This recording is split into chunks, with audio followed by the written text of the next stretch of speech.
The Holy Bible Audio.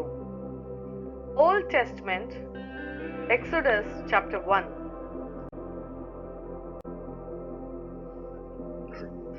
Now, these are the names of the children of Israel who came to Egypt. Each man and his household came with Jacob: Reuben, Simeon, Levi, and Judah; Issachar, Zebulun, and Benjamin; Dan, Naphtali, Gad, and Asher. All those who were descendants of Jacob were 70 persons, for Joseph was in Egypt already. And Joseph died, all his brothers, and all that generation.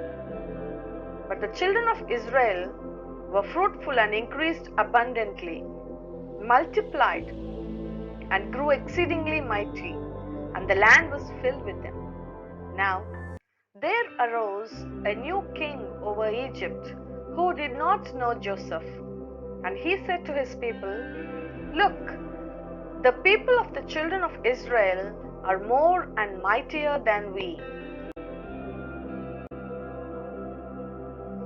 Come, let us deal shrewdly with them, lest they multiply, and it happen in the event of war that they also join our enemies and fight against us, and so go up out of the land."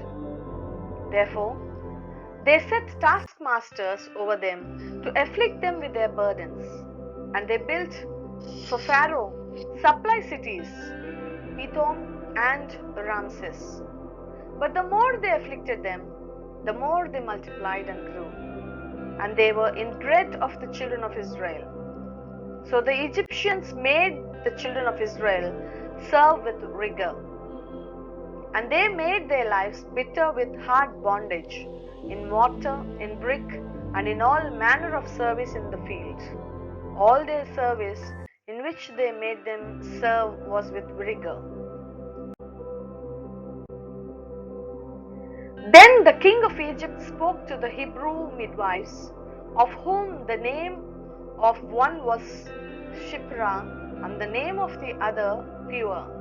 And he said, "When you do the duties of a midwife for the Hebrew women, and see them on the birth stools, if it is a son, then you shall kill him. But if it is a daughter, then she shall live."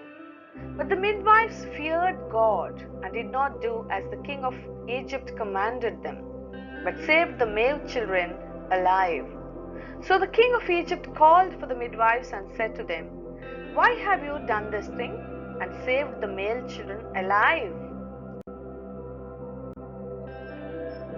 And the midwives said to Pharaoh, "Because the Hebrew women are not like the Egyptian women, for they are lively and give birth before the midwives come to them." Therefore God dealt well with the midwives, and the people multiplied and grew very mighty. And so it was because the midwives feared God that he provided households for them. So Pharaoh commanded all his people, saying, "Every son who is born you shall cast into the river, and every daughter you shall save alive."